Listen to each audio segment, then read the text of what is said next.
ఏలూరు జిల్లా పోలవరం మండలంలో స్థానిక అంబేద్కర్ సెంటర్ వద్ద వైఎస్ఆర్ కాంగ్రెస్ పార్టీ మాజీ శాసనసభ్యుడు తెల్లం బాలరాజు మరియు వైఎస్ఆర్ కాంగ్రెస్ పార్టీ శ్రేణులు ధర్నా నిరసన కార్యక్రమాలను చేపట్టారు. ముందుగా అంబేద్కర్ విగ్రహానికి పూలమాలలు వేసి నినాదాలు చేస్తూ స్థానిక ఎక్సైజ్ కార్యాలయం వద్దకు వెళ్లి ధర్నా నిర్వహించారు.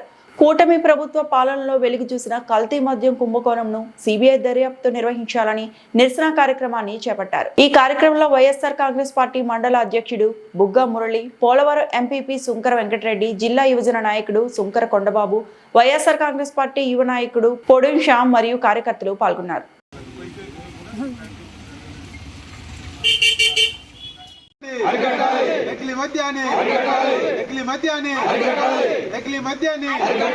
నకిలీ మద్యంపై సిబిఐ విచారణ.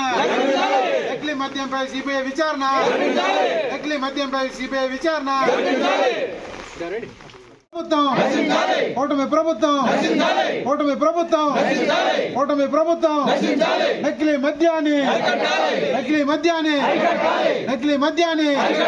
నకిలీ మద్యాన్ని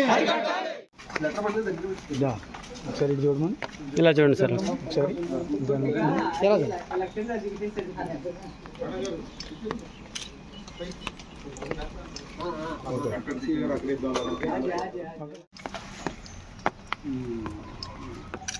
పార్టీ అధ్యక్షుడు జగన్మోహన్ రెడ్డి గారు ఆదేశించారు.